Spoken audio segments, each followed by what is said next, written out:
Welcome into Words with Wallace. I'm your host, Nick Wallace. Coming at you, it is Monday, February 10th, and what a week it was in the NBA. Going up head-to-head NBA trade deadline versus the NFL Super Bowl week in New Orleans.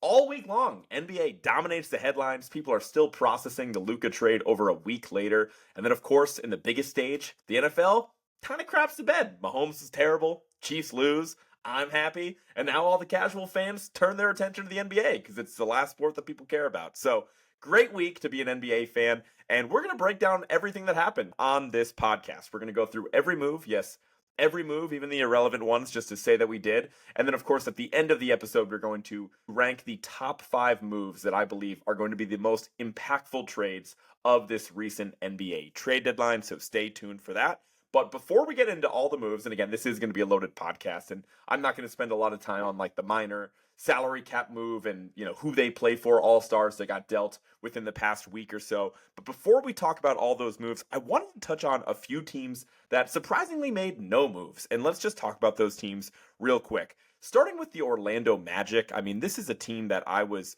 really complimentary of the past few weeks, especially when we did the tier ranking podcast. I said the Magic were a team that nobody wanted to play in the first round of the playoffs. Well, the Magic are 3-7 in their last 10 games. And now, granted, they are missing Jalen Suggs, who I have been saying all year long is a really underrated player and an important part of that team. But I don't think Jalen Suggs can just come in and just fix a team's offense. The Magic have been really struggling on that end of the court, and they do have Paulo Banchero healthy. They have Franz Wagner playing out of his mind right now. So I expected the Magic to make some type of move. I said maybe they could be a sneaky team in the De'Aaron Fox sweepstakes that obviously did not work out like that. So the Magic did nothing, which is pretty disappointing. I mean, I'm not going to say that the Magic are, totally out of the mix now. They're currently at the 9 seed and 3 games under 500 at the time of recording this podcast, but it was pretty disappointing to see them not go out there and make a move. Maybe they could have put their name in the hat for Zach LaVine. I would have really liked that as well. And ultimately, the Magic came away doing no moves at the deadline. The next team that we have to talk about that didn't make any moves, really, I just had to find a way to shoehorn them into this podcast. The Portland Trailblazers are arguably the hottest team in the NBA right now. They're 8-2 in their last 10 games, and I believe they actually rattled off like a 5 or 6 game winning streak before they lost to the Timberwolves in their most recent game. Scoot Henderson's starting to step into his own. Toumani Camara has been proven to be a really valuable two-way asset. Obviously, they have several different centers in their rotation right now, and Ayton has been playing really solid basketball. They're making a lot of progress in the standings, all to just be like still 7 games under 500. So I guess it's notable that they didn't necessarily pick a direction. Like with them playing so good recently, it doesn't really make a lot of sense for them to just move on from Anthony Simons because this run that they're having is definitely legit. But beyond that, they also didn't go the other direction and try to bring anybody in the mix to make them more competitive for this season, which I think ultimately is the right move. So let's just pay attention to what happens out of Portland. Another team that didn't make any move, the Brooklyn Nets. I think they were in several rumors, mainly around Cam Johnson and Nick Claxton, 2 players that could definitely add value to teams that were either wing or big man needy. But I guess the market for those guys maybe wasn't as high as they thought. I know that there was definitely some interested teams in Cam Johnson a couple months ago, and it was announced that the Nets were seeking like 2 first-round picks, which is pretty steep. So just worth noting, the Nets did not end up making any extra moves. The Denver Nuggets, also a team, didn't make any moves at the deadline, which I, again, as someone who still believes in the Nuggets, I think this makes a lot of sense. They've gotten some really great contributions from Westbrook this year. Christian Brown has gone up a level. Julian Strawther has been a really consistent scorer off the bench. So I think the Nuggets are in a really good shape to still contend in the Western Conference. And then finally, I guess the last no move storyline we have to talk about is Kevin Durant, right? Because it's kind of old news at this point, but I know on Wednesday and certainly into Thursday as well, there were a lot of rumors that Kevin Durant would be looked to be traded by the Phoenix Suns. Not necessarily that Kevin Durant requested to be traded, but in this instance, the front office is kind of looking around like, hey, we've been all in for a while now, and it still doesn't look like this team is going to have what it takes to contend in the Western Conference. So maybe we should start looking at moving the other direction and trying to build around Devin Booker, bring in some younger guys to complement him and fit his timeline. And obviously the only valuable trade chip that they have is Kevin Durant, because Bradley Beal, while some teams might be interested with his no trade clause, he's as close to an untradeable asset as you're going to get. And outside of that, there's just not a lot of talent on that roster. So there were rumors of Golden State being interested in acquiring Kevin Durant, trying to trade for him back. And as somebody who's always kind of rooted for Golden State to come out of the Western Conference, I definitely wanted to see that happen. Would have been really interesting to see him with Steve Kerr, see him with Draymond all over again. And I just think ultimately that would be the best basketball fit for Kevin Durant, and really one of the only moves that Golden State could have done to make themselves real contenders at this point. But ultimately, that didn't happen. It was made very clear by Shams Charania and Kevin Durant's team that, hey, was not the one saying he's unhappy. He was not the one asking for a trade. It was just something that the Suns front office was considering based on how the team is headed.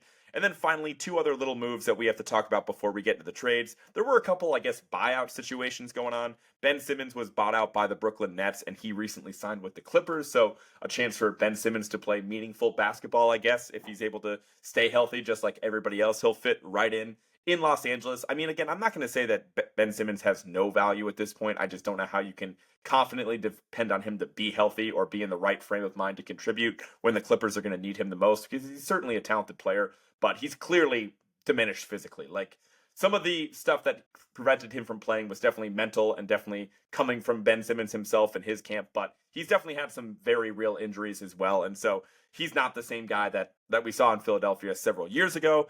And then the next free agent signing, and I think this is a full list as of right now, the Boston Celtics did sign Torrey Craig to that final roster spot on a minimum contract. Torrey Craig's bounced around. I think he's been with like 5 or 6 different teams at this point. Decent shooter, veteran guy to play the wing position and add a little bit of depth to the Celtics team. They did lose Jaden Springer, that we're going to talk more about in a little bit, and so that's kind of a supplementary move to replace Jaden Springer's spot in the roster.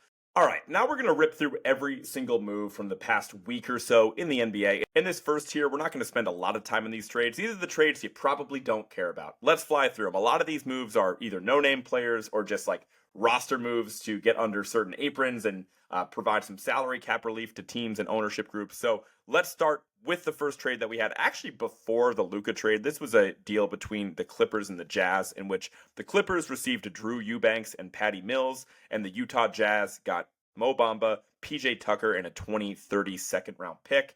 And so really the only real player in this deal, so to speak, is Drew Eubanks. He's been a pretty solid backup big for the few times I've watched the Jazz this season, and the Clippers actually desperately needed a backup big man because, I'm sorry, Mo Bamba just can't play. That guy, you don't want to talk about a bust. That guy's never been good in the NBA, despite the incredible physical profile that he had. And subsequently, he's been released by the Jazz since that move going through.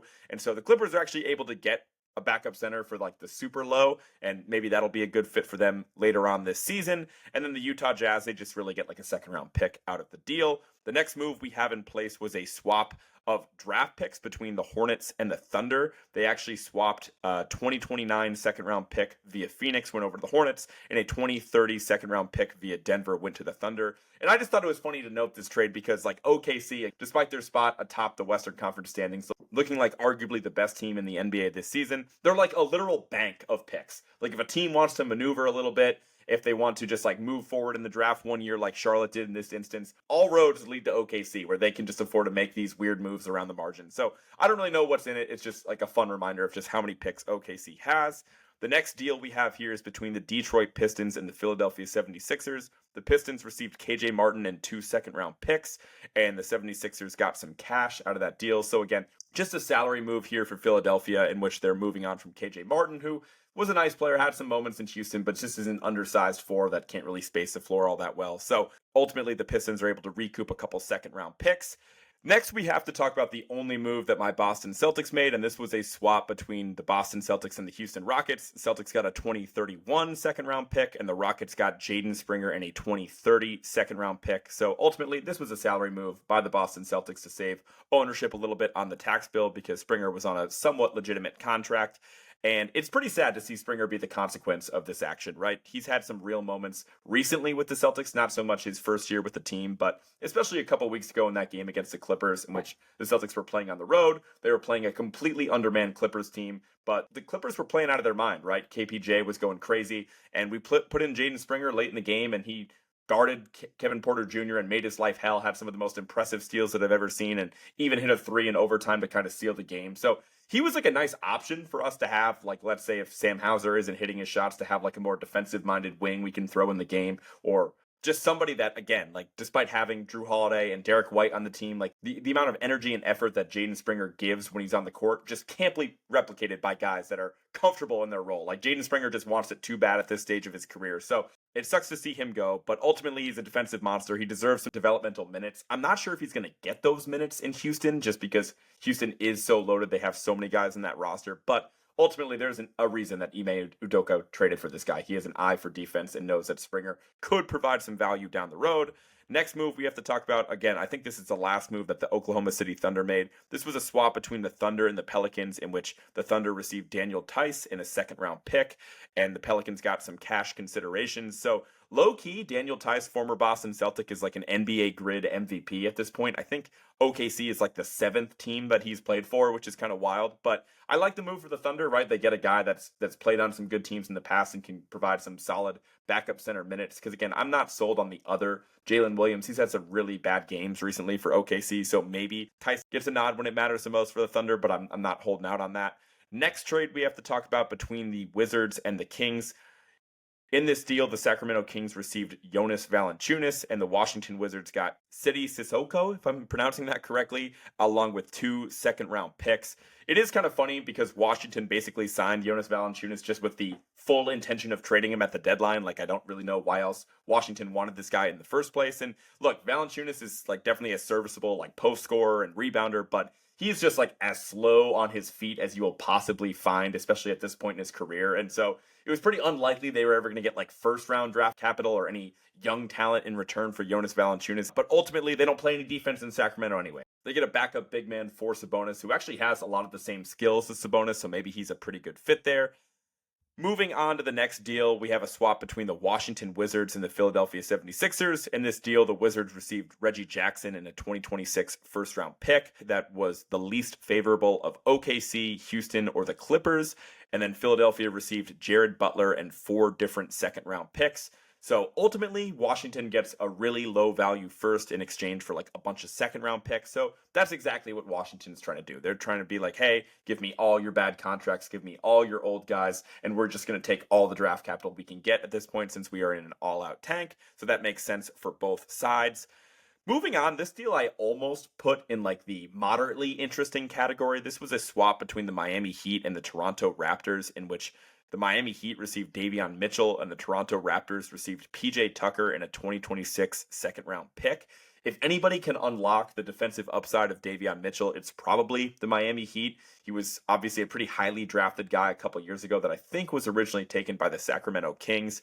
Even though he's pretty undersized, even though he doesn't give you much on the offensive end, I'm sure Miami will find a way to extract some value for a former first-round pick. And ultimately, the price was pretty cheap, right? Like giving up PJ Tucker, who's worthless at this point, along with a second-round pick. That is a very reasonable swing for the Miami Heat to take at this point in time. So I actually like that deal a lot for Miami. Next trade here, we have another swap between the Charlotte Hornets and the Phoenix Suns, in which the Hornets received Nurkic and a 2026 first-round pick.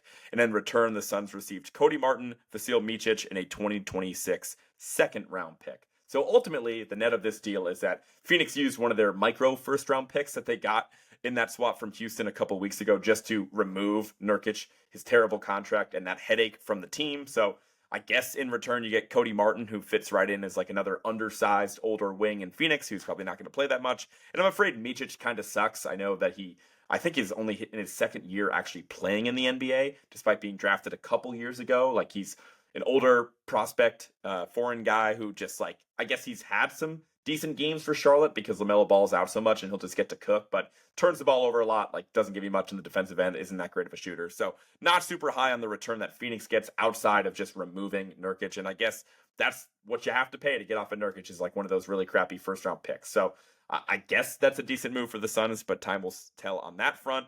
Another move we have here between the Hawks and the Rockets. I guess Cody Zeller is still in the NBA. The Rockets got Cody Zeller in a second round pick in return for cash. Another move somewhat more relevant here between the Clippers and the Bucks. In this deal, the Clippers received MarJon Beauchamp and then the Bucks received Kevin Porter Jr.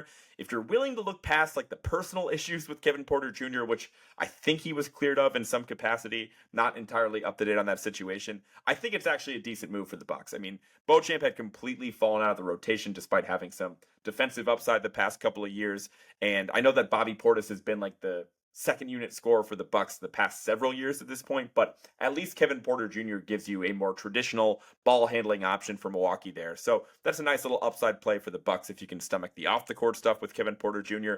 And then the final nonsense trade that we have to talk about is a swap between the Pacers and the Toronto Raptors, in which the Toronto Raptors received James Wiseman and cash, and the Indiana Pacers received a future draft pick that's like top 55 protected. So ultimately, this has got to be some sort of salary move for Indiana, and it's just sad. James Wiseman, former #2 overall pick, tore his Achilles earlier this season, and who knows if he's even going to make it back to the NBA at this point. So kind of crazy to see a guy fall from grace like that. He's now going to be in Toronto if and when he does return.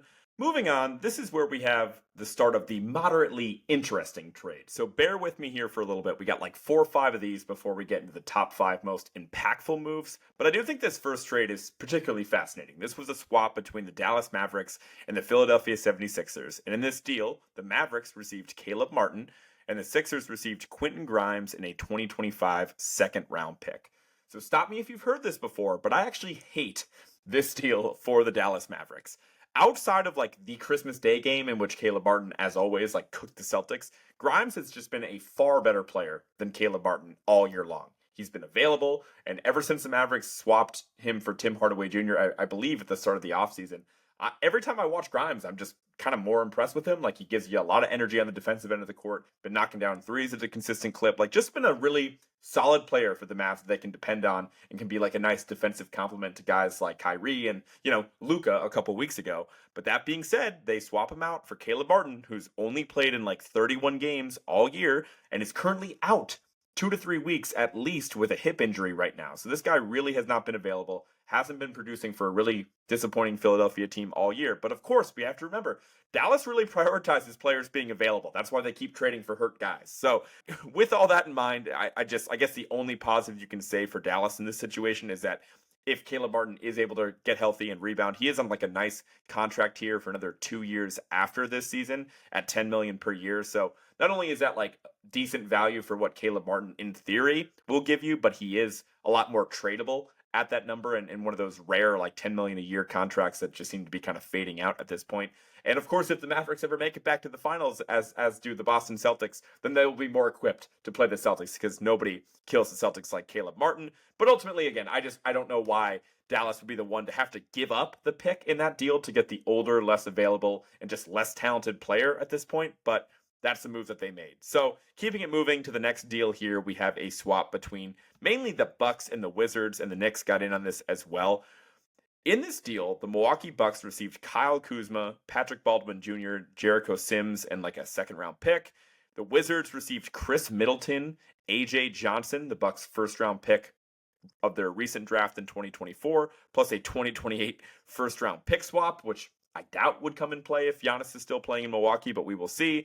And the New York Knicks received DeLon Wright and cash. So ultimately, this is a pretty impactful trade for Bucks. This is the end of Chris Middleton in Milwaukee, and it's kind of just like a sad ending for Chris Middleton. I understand this move was mostly to get the Bucks under the second apron, but Chris Middleton's kind of a legend in Milwaukee. Like, Bucks fans really value him highly, a part of a 2021 NBA championship team, and I just feel like he deserves better than to be traded for Kyle Kuzma. And everybody hates that guy. Like, objectively, Kyle Kuzma is kind of the worst, and Chris Middleton was very beloved. So there's a pretty stark contrast there, even though, again, this deal was mostly to get under the second apron for the Bucks. And ultimately, Kuzma has been, like, arguably the least efficient player in the NBA this season. Like, he has just been terrible in Washington. While Jordan Poole has improved a little bit year over year from last year to this year, Kyle Kuzma has done the exact opposite. He's shooting 42% from the field, 28% from three, and 60% from the line. Like, terrible. And Kyle Kuzma has not been available either. I know they have nothing to play for over there in Washington, but he's missed almost as many games as Chris Middleton, who the Bucks knew heading into the season was not healthy at all. So it wasn't pretty for Chris Middleton recently, but he has had some big games. Like, despite him like coming off the bench and coming on really slow, he still, like, somehow the percentages when you look at it for Chris Middleton were like a lot better than I thought just in the few games that I watched him. He shot 51% from the field this year, 41% from three, and 85% from the line. And so I know he's mostly a turnstile on defense, not really helping you out much on the boards anymore, but he was a nice off the bench scorer. And if he had it going, that made the Bucks a lot harder to beat.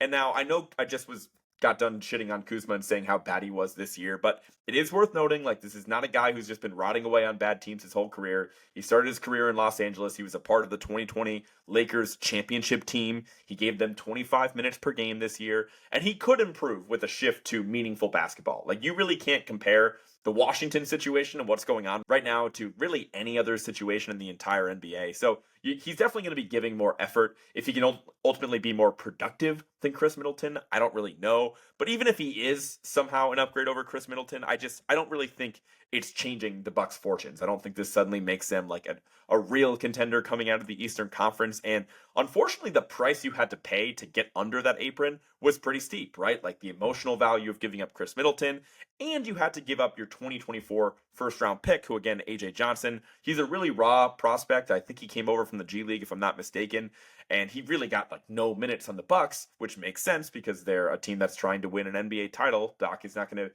mess around giving this guy developmental minutes, but it's just disappointing. Like maybe you could have drafted somebody else in that spot who was a little bit more polished and ready to contribute right away, and you wouldn't have to be, trading that guy away along with Chris Middleton just to get Kuzma and under the second apron. So I don't necessarily love it for the Bucks. I don't really think it changes their fortunes all that much.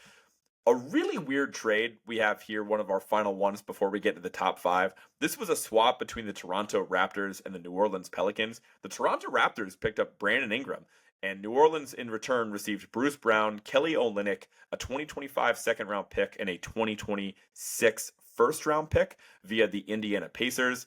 And I don't really have a strong opinion on it, besides it just being like a weird move for the Raptors. I don't necessarily hate it. Ingram is only under contract through the remainder of this season. So, like, worst comes to worst, this is like a 3-month rental of Brandon Ingram for a team in Toronto that is just terrible, right? Like, they're not doing anything this year. Maybe they sneak into the play-in race, but I think even that is pretty far-fetched.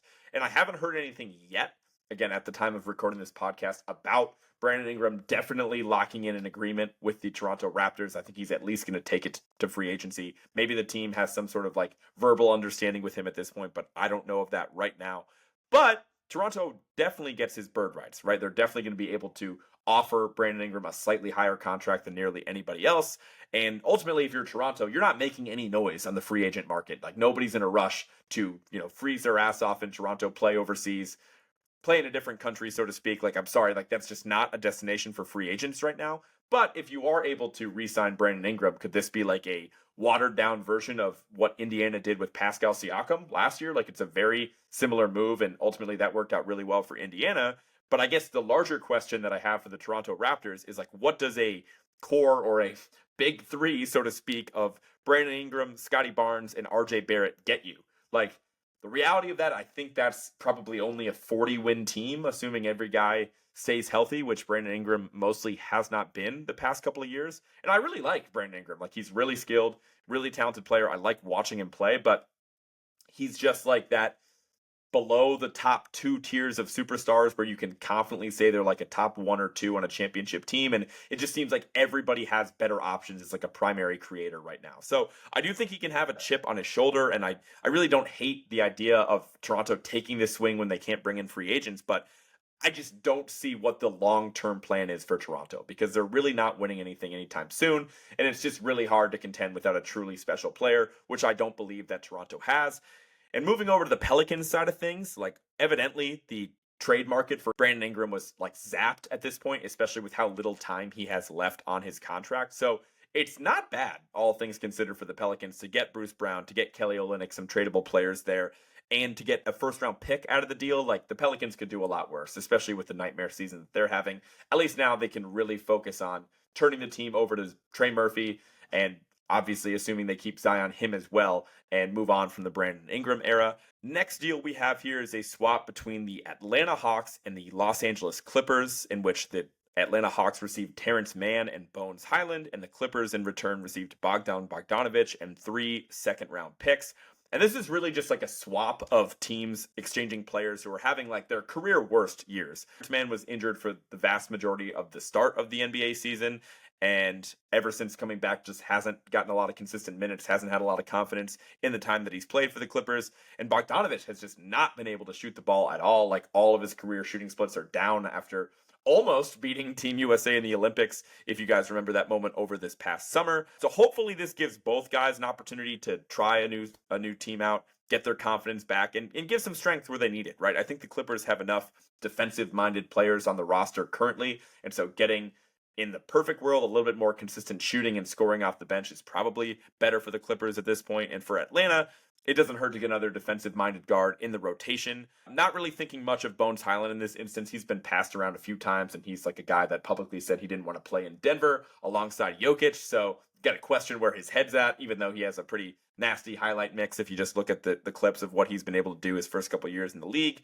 And I guess the final thoughts on this is just that, man, Clippers fans love Terrence Mann. Like all the Clippers fans that I saw after the deal were really reminiscing on Terrence Mann's. Like I think he had 38 points in a playoff game against the Utah Jazz, which ultimately locked up the Clippers' first Western Conference Finals appearance, which arguably was the best season in franchise history, as crazy as that is to say. And Clippers fans didn't forget that. They always kind of endorsed and believed in their guy, Terrence Mann. At one point looked like he was supposed to ascend into a star that he never ended up materializing. So ultimately the Clippers weren't able to get much in return from him, but it does seem like they're rooting for him in his new spot.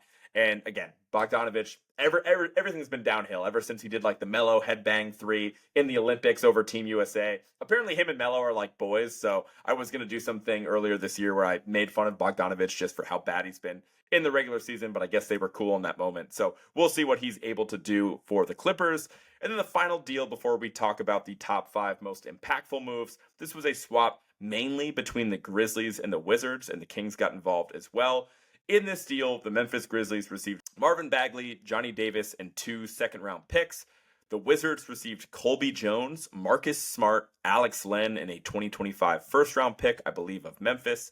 And finally, the Sacramento Kings chipped in and received Jake LaRavia. So, pretty interesting move for Memphis. Ultimately, this one just makes me pretty sad. Like, my guy, Marcus Smart, man, for the Grizzlies to have to pay to get off of his contract and get him off of the roster is such a crazy fall from grace to where he was winning Defensive Player of the Year with the Celtics just a couple years ago at this point. Like, I hate to just like victory lap this right now, but obviously what the Celtics were able to do in that Kristaps Porzingis deal is insane. Like, again, I'm going to knock on wood. You're going to hear me do this on the podcast.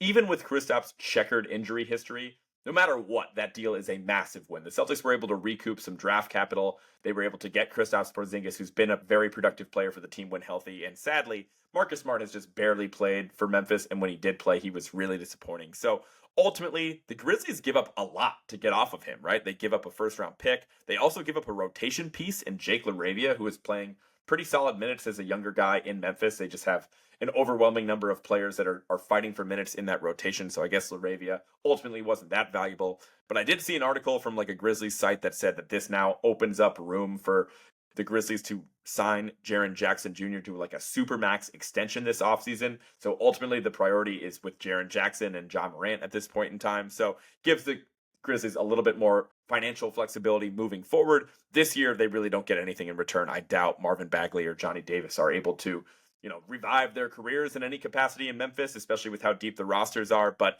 I will say that coaching staff has done a great job of getting the most out of the players on their roster.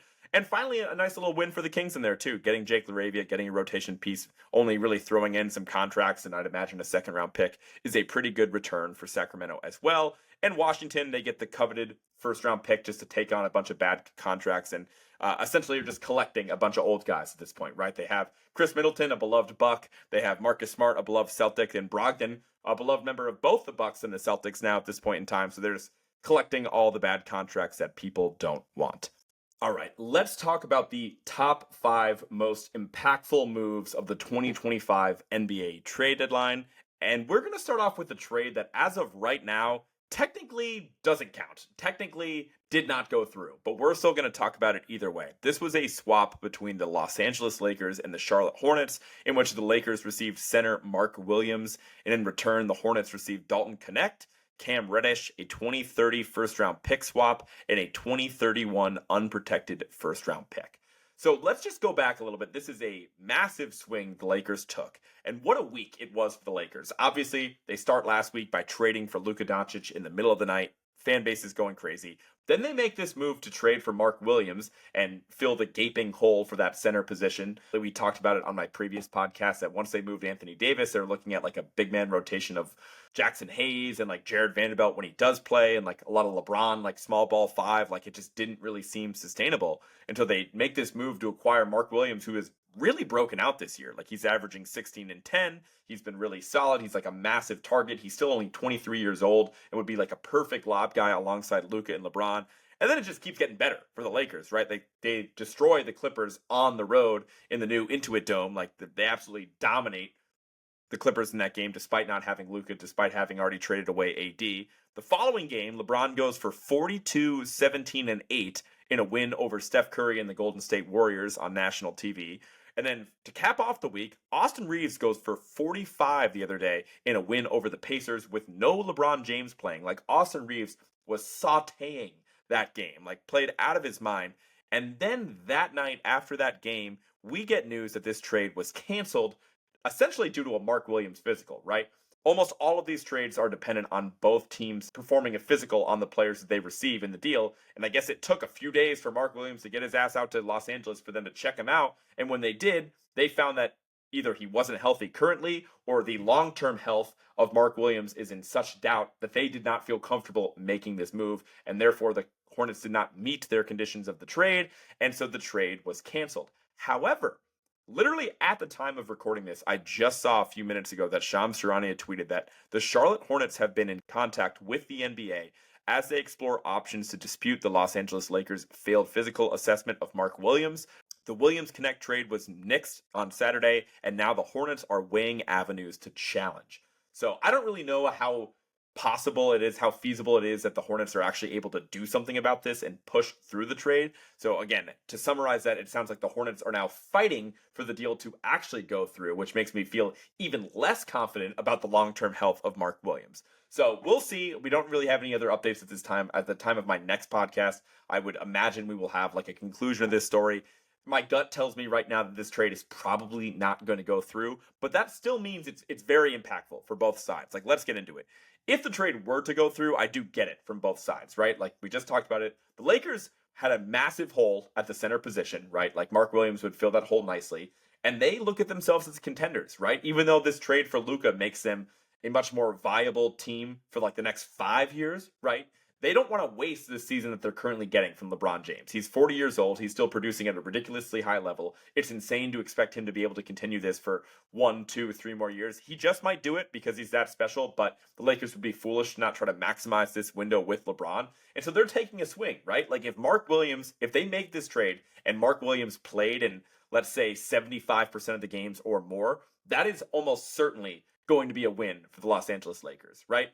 I like Dalton Knecht. He's had a nice start to his rookie year, but he's an older player. You would imagine having an older player at this point coming into the team, even though he was already producing, you can't really expect his ceiling to be as high as maybe other rookies at this point, just given Knecht's age. And then obviously the first round pick swap and the unprotected first round pick. I doubt that first round pick swap is going to come into play with Luka in the building. And the 2031 first round pick, same logic applies. They expect to have Luka in his like age 30 or whatever season at that point in time. They're not too worried about that. They're trying to contend for right now. On the other side of the coin, Mark Williams, again, has broken out in a real way for Charlotte, averaging 16 and 10, but he's played in 85 games so far in his career of a possible 215. So he's only played about 40% of games in his career so far. He's been extremely unavailable for the Hornets. Now, some of that might just be because it's the Hornets. They have nothing to play for. They're obviously not in the business of rushing guys back from injury like maybe they would if he was playing for a competitive team. But ultimately, Charlotte's trying to manage the risk, right? They see that their stock has just gone up a ton, and they know they're not contending soon anyway, so they want to cash out. They want to get a first-round pick. They want to get a swap that's not going to come into play, and they want to get a young ascending player in Dalton Knecht. So the really damaging thing for Charlotte, and why I'd imagine they're trying to push for this trade to go through, is that not only did they get screwed out of this draft capital, but now teams are really going to be worried about trading for Mark Williams because they know that trade ultimately got canned by the Lakers medical staff. They know that Mark Williams is essentially made of paper mache. Like that has been all but confirmed at this point in time. So it's a really awkward spot for all these guys after 3 days to have to head back to their previous teams. Like imagine being Mark Williams and you found out that you were a trade target of the Los Angeles Lakers and you're going to go from a pitiful basketball situation in Charlotte to now catching lobs from LeBron James and Luka Doncic, living in Los Angeles and having a chance to contend for an NBA title. And now you have to go back to Charlotte and everybody knows your knees are trash. Like I can't help but feel terrible for the guy. Like I'm rooting for him. He's a Duke guy. He's been pretty fun to watch when he's been healthy this year. So it's been pretty dramatic. And not only that, like the reason this is still such an impactful move, even if it's canceled, is that obviously this got canned on Saturday night. The trade deadline was on Thursday. So the Lakers are completely, I'm not going to say screwed at this point. Like they've had a pretty good week. They traded for Luka Doncic, right? But they have no options to turn to at the center position. Like now it is really just Jackson Hayes, it's Jared Vanderbilt, it's some Christian Koloko, it's some LeBron small ball five, and they just kind of piece it together. Maybe Rui and Dorian Finney-Smith step into that role as well. It's just hard to imagine them ultimately getting over the hump this year. It's not impossible. I'm not going to rule out the Lakers, but it's really hard to imagine them going all the way, winning a title this year with the continuity, with everybody having to gel and having such a weak front court rotation. It's just pretty unlikely at this point in time. So again, we will update if we have any other news on the Mark Williams situation. Maybe this trade ultimately goes through, but at this point, I would say that's pretty unlikely. Number 4 on my list of the most impactful deals of the trade deadline, we finally have an end of the Jimmy Butler saga. This was a trade between the Golden State Warriors and the Miami Heat, and the Pistons, Jazz, and Raptors got involved as well. In this deal, the Warriors received Jimmy Butler, the Heat received Kyle Anderson, Davion Mitchell, Andrew Wiggins, a 2025 first-round pick that is top 10 protected of Golden State this year. So again, I don't think Golden State would ever bottom out to the point where that top 10 protection would come into play. So you're likely looking at a pick between like 15 and 20 if I had to guess. The Detroit Pistons received Dennis Schroeder and Lindy Waters. The Jazz received KJ Martin, Josh Richardson, a 2028 second-round pick. And finally, the Raptors received PJ Tucker and a 2026 second-round pick. So looks like for whatever reason, the Davion Mitchell, PJ Tucker swap actually was a part of this deal, despite it being reported earlier. But regardless, the net of this deal is between Golden State and Miami. And if you want to throw in the fact that Dennis Schroeder has been traded like 4 times this year, I guess you could focus on that as well. But I am very happy to say that we don't have to talk about this Jimmy Butler trade anymore. And Jimmy was really in it for the money down to the final seconds. Like we really didn't know where Jimmy Butler was going to go as of like Wednesday morning. Like, Phoenix was still in the mix. Golden State was still in the mix, and he didn't even rule out the idea of staying in Miami. Like there was a report that came out late that he would be willing to just kind of join the team and start playing again if they were able to agree to that extension. So Jimmy was all about just maximizing his financial upside over the next couple of years, which it's hard to blame that guy. I think it would be cool at this point in Jimmy Butler's career if he tried to just go all in on joining a contending team and value that over the money, but every player has different priorities. Hard to criticize a guy for that. And look, ultimately, I do think Golden State gets better, but not enough where I suddenly believe that they can contend, right? That's why this is only number 4 on my list, because I still don't take Golden State seriously as contenders. I think it's going to be great to have Steph Curry have a guy that can kind of create his own shot, to put some pressure on the rim, to score inside the paint, something that Golden State has been lacking. But at the end of the day, you're still relying on a lot of old guys to stay healthy, stay engaged, gel, and all work together. And we haven't even seen Jonathan Kuminga play basketball in months. So it's pretty far-fetched that I would suddenly say that Golden State is contenders for this. So again, this trade checks in at number 4 on my list. And all things considered for the Miami Heat, I would say they got a pretty good haul for Jimmy Butler with the way that he tanked his trade value. Like again, to get Davion Mitchell, Kyle Anderson is whatever, but Wiggins has been like a really good player for the Warriors, arguably the second best player for the Warriors all year long. He's younger than Jimmy Butler. He's more dependable than Jimmy Butler. He's a better rebounder than Jimmy Butler. He might even give you more effort on the defensive end of the court at this point in time. And I think he's just going to be a really nice fit in Miami. They've had like a rotating cast of guys in that 5th starting spot between like Haywood Highsmith and Jaime Jaquez and Nikola Jovic. Like I think Wiggins is an upgrade over all of those guys, so I expect him to immediately check in and play big minutes for the Miami Heat right away. And to get a first-round pick as well, even though it's not going to be like a super sexy first-round pick, that's pretty good for what could have ended up being like a 3-month rental of Jimmy Butler. And the alternative was just letting him walk in free agency and having like a really nightmare head case around your team for the remainder of the season. So I think that was a really solid return for Miami, all things considered. And I'm sure Warriors fans are sad to see Andrew Wiggins go. He was definitely loved in Golden State and deserved to be. And Miami, was able to get another Celtics killer, a guy who has ultimately played his best basketball in the NBA against the Boston Celtics in that 2022 NBA Finals. Moving on to number 3 on my list of the most impactful trades, I have a swap between the Atlanta Hawks and the Cleveland Cavaliers. In this deal, the Atlanta Hawks received Caris LeVert, Georges Niang, 3 second-round picks, and 2 future pick swaps. And in return, the Cavaliers received DeAndre Hunter. I'm not going to lie.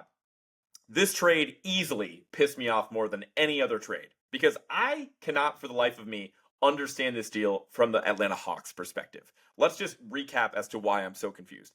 DeAndre Hunter is the best player in the deal. There's no question about it. He's finally living up to his contract, right? You didn't get any significant draft capital in return. You can say the pick swaps and whatever. I'm sorry. The core that Cleveland has in place of Donovan Mitchell, Mobley, and Garland, like that team is set up to win for a while. They're never going to bottom out. That's never going to be like a lottery pick or anything even close to it. So I highly doubt either of those pick swaps end up coming into play. You didn't really get any financial flexibility from this deal. This trade actually temporarily put the Hawks above the first apron, if I'm not mistaken. Now they made some other moves as well that brought them back below the apron, but needless to say, it didn't get them any real financial flexibility. You got back Caris LeVert and Georges Niang, who were arguably like the 2 worst players in the Cavs rotation right now that were getting consistent minutes. And if you disagree with me, cry about it. I don't care. Like, I'm just telling you what my eyes see when I watch the Cavs. I think Georges Niang is objectively terrible at basketball, and I think Caris LeVert is just really didn't fit into like the ball sharing nature of what Cleveland had going on. And guess what? The Hawks aren't tanking. It's not like you're just like, oh, Nick, you're missing the point here. Like the Hawks are trying to bottom out. They're trying to get worse. They got some second round picks, whatever. They should not be tanking. They do not have their first round pick this year. The Spurs have their unprotected 2025 first round pick. So even if the Hawks bottom out, the only team that benefits from that is the San Antonio Spurs. And that is why bad teams stay bad. This deal doesn't make sense. You have a guy that's finally living up to his contract, building up his value. He was my pick for 6th man of the year. He was playing that good in Atlanta, and he's exactly what Cleveland needs, and Atlanta just throws him a life raft. Just no reason for the Hawks to make this deal whatsoever, but they still did. So have fun absolutely doing shit for like the next 5 years, Atlanta. You guys are never going to win anything with Trae Young as your best player. You're never going to bring in a big star in free agency. You better hope that Jalen Johnson continues to develop and becomes an all-out superstar, because that's really the only chance that this team has at becoming relevant anytime soon. Moving on to the Cavs' point of view and ultimately why I put this trade at number 3 on my list, I think it's a really impactful move because Cleveland, I said before this deal, they were contenders. They're obviously one of the best 2 teams in the NBA this entire season, and they get like the perfect piece as their 5th starter, right? There were rumors about them being interested in Cam Johnson, who maybe he's a fit, but I just don't think the defensive upside of Cam Johnson, I don't think he is really there, and I don't think that really filled that role that Cleveland needed. Because if you're playing Donovan Mitchell, if you're playing Darius Garland, obviously you have great defensive support in the front court and rim protection with Mobley and Allen, but you kind of want that traditional on-ball, point-of-attack defender. And I think if DeAndre Hunter embraces his role, he can be that for Cleveland. He's like 6'8", 6'9", really lanky, has shown great defensive flashes throughout his career, and he's like the perfect big wing to match up with Boston, right? Like he's exactly what they need to do a much better job of slowing down Jason Tatum or Jaylen Brown, certainly better than any option that they had. And so Hunter's averaging 19 and 4 on 46% shooting from the field and 39% shooting from 3. Again, he was my pick to win the 6th Man of the Year award as of right now over my guy Peyton Pritchard. I just think that Hunter has been that good and that consistent. And ultimately, the risk for Cleveland wasn't much, right? Because you gave up Caris LeVert, who was really like the only guy on this current version of the Cavs team that didn't fit like the ball sharing, team friendly vibe. And again, I think Georges Niang just kind of blows. And so really the only risk that you can point to for Cleveland is just like making any move at all. Like when you're playing as good as Cleveland, when you're atop the Eastern Conference standings, when it looks like you'll have a very good shot at getting the number 1 overall seed, do you even want to make that risk making that move at all to like disrupt the chemistry in the locker room? And there it is noting that like DeAndre Hunter is not always the most willing guy to share the ball, but neither is Caris LeVert. So I think overall it's definitely a swing that makes a ton of sense from Cleveland. They barely had to give anything up to get him, and immediately I think it makes the Cleveland much more competitive, and I think it makes them a much tougher out for the Boston Celtics. I'm still taking Boston to come out the East, but because of the nature of a contending team getting significantly better in my eyes, this is a really impactful trade. Moving on to my second most impactful trade, we had a deal between the Spurs, the Kings, and the Bulls got in the action as well. In this deal, the Spurs received De'Aaron Fox and Jordan McLaughlin. The Kings received Zach LaVine and Sidi Sissoko. Man, I can't believe I have to say that name twice, along with a 2025 first round pick that is top 14 protected via Charlotte. So newsflash, because Charlotte's pick is definitely going to be in the lottery this year, that's ultimately going to end up being like 2 second round picks in future years, along with a 2027 first round pick via San Antonio, a 2031 first round pick via Minnesota, plus 3 additional second round picks. And in the deal, to top it all off, the Chicago Bulls received Zach Collins, Trey Jones, Kevin Huerter, and their own 2025 first round pick. So a lot to unpack here. Let's start off with this perspective of the San Antonio Spurs, and I love it for this team. This deal, and the reason it's so impactful to me, is that it's the Spurs making it clear that they are willing to be aggressive and that they believe that they can contend within the next few years, right? Not necessarily for this year, but for future years. Fox's timeline aligns nicely with Victor Wembanyama, and they recognize that they have a generational talent. It's not going to take much for them to start to build around this guy in a hurry, and I think that was the right move, right? Even though De'Aaron Fox is having a somewhat down three-point shooting season, he's still putting up 25, 6, and 5. And if you look at what San Antonio actually had to give up to get him, because again, that Charlotte pick is basically fake, that's like 3 first-round picks and not super high value first-round picks at that.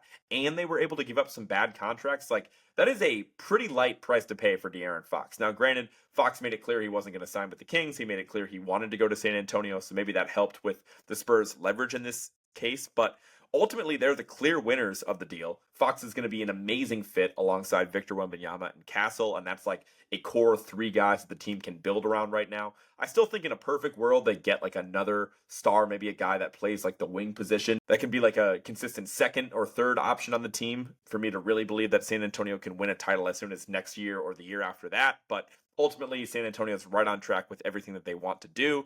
And it was just a cool career move for De'Aaron Fox, right? Like, it's kind of rare to see a guy in the prime of his career. He's had all-star appearances. He's been the quote-unquote best player on his team. But it's cool for him to recognize, like, hey, I'm not really a 1A star, right? And he kind of goes all in on a younger player. Granted, it's pretty obvious to see the upside in going all in and pairing up with Victor Wembanyama. But still, to request a trade to go be a sidekick to a younger guy in a small market, like, that's just kind of rare to see in the modern NBA. So I thought it was a cool move for Fox and for him to be able to play some really competitive basketball alongside a special player. Like, it's just an awesome fit. And I didn't realize how many first round picks that the Spurs have in future years. Like, they just dominated that trade that when they moved off of DeJounte Murray and sent him to Atlanta. So they still have a few more Hawks picks that they need to cash in on, including the Hawks first round pick this year that's unprotected that we talked about earlier in the podcast. And so the fact that the Spurs didn't have to give up any of their really high value picks, aka those future Hawks picks in this deal, is a really, really awesome return for San Antonio. And when you look at it from the Kings' perspective, obviously they gave up De'Aaron Fox, and I didn't necessarily love the return from them, but it's not bad, right? They still get 2 first-round picks, and they get a dude in return for De'Aaron Fox that's playing at an all-star level in Zach LaVine, right? Like, we talked about the career year that Zach LaVine is having. He's having his most efficient shooting year. He's just lights out. He's a 3-level scorer. He's been healthy. So I think in order to get a guy that's almost playing at the level of De'Aaron Fox in return, plus 2 first-round picks, and if all things go well and Zach LaVine maintains this level of play, if you really wanted to, Zach LaVine's under contract for next year as well, followed by another year where he has a player option. Ultimately, the Kings could probably move on from Zach LaVine if they really wanted to, but this deal kind of came out of nowhere with De'Aaron Fox saying he wasn't happy, he wasn't going to re-sign with the team, and so I think that return is decent, especially considering, again, they can move Zach LaVine in future years if they want to, but in the short term, it still keeps up this, I guess, facade that they're going to be competitive, right? Like, they're still friskier than they would be if they just got like a bunch of young guys in return because they got Zach LaVine. Really, the only loser of this trade is the Chicago Bulls, which is so impressive that they're able to see, hey, De'Aaron Fox wants to be traded. Hey, De'Aaron Fox wants to go to San Antonio. And so there's like this obvious chemistry, this obvious fit between these other 2 teams, and the Bulls jump in on it just to lose the trade. Like, it's actually pretty impressive. Like, that wasn't even your deal, bro. But either way, they get back their own first round pick for this year, which is nice, I guess, because the Spurs did have that pick. But I don't really think that the Bulls are going to totally bottom out right now. Like, they still have, Kobe White, they still have Vucevic, they still have Buzelis, who they're starting to play more as they should, who's like really developing right now. Like, the Bulls aren't totally terrible, and they're in like a decent spot in the standings. So it's kind of hard for me to think that they're just going to totally bottom out and have a real chance at Cooper Flag with that pick that they got back for Zach LaVine. And that's really the only thing they got, right? For Zach LaVine was their own first round pick, and they took on a bunch of bad contracts as well. Like Zach Collins, if I remember correctly, he's on a bad contract. Kevin Huerter's trade value has completely diminished. He's been really brutal the past couple of years in Sacramento. And Trey Jones was kind of an afterthought in San Antonio. So you just take on like 3 bad contracts. You get back 1 first round pick for a guy that was having like damn near an all-star level season. So just a masterclass in how to just mismanage situations by the Chicago Bulls. It's really frustrating to watch if you're a Bulls fan, but they were able to jump on the deal. They move off of Zach LaVine. Maybe I'm totally wrong, and the market for Zach LaVine wasn't what I thought it would be. But ultimately, I'm never going to give the Chicago Bulls the benefit of the doubt with how bad their recent moves have been. And finally, my most impactful deal of the 2025 NBA trade deadline. A real shocker here. I have to talk about Luka Doncic joining the Los Angeles Lakers. Just to recap the deal real quick, the Mavericks received Anthony Davis, Max Christie, and a 2029 first-round pick. The Lakers received Luka, Maxi Kleber, and Markieff Morris, and the Jazz snuck in there as well, getting Jalen Hood-Schifino and a couple second-round picks. Now, obviously, I covered the Luka trade and really every angle that I could think of last week in like the quasi-emergency podcast that I did, but there's just so much meat on the bones. Like all I've done all week long is talk about this deal with my coworkers, talk about this deal with people that I play basketball with. Like everybody in Dallas is completely blindsided and rightfully so pissed about this deal. So that's like the first thing I want to talk about with this deal, I guess, is just like the emotional distress that Mavericks fans are in right now in the aftermath of this trade. Like, I didn't even really cover it on my last podcast with just like the emotional side and how like, especially a younger generation, I feel like people younger than me, they don't gravitate to teams as much as they do players, which is really weird. Like, I run into so many people that are younger than me that are, oh, I'm a LeBron fan, I'm a Durant fan, I'm a Steph Curry fan, you know, and I'm a Luka fan, right? Like Luka was on that level of stardom and on that level of just with him being so fun to watch, with him being so historically dominant to start his career. Like there were real Luka fans out there and real Mavericks fans that supported the team because they supported Luka. They're now going to be following this guy to Los Angeles. By the way, he's making his debut in a couple of minutes, which is going to be crazy for the Lakers.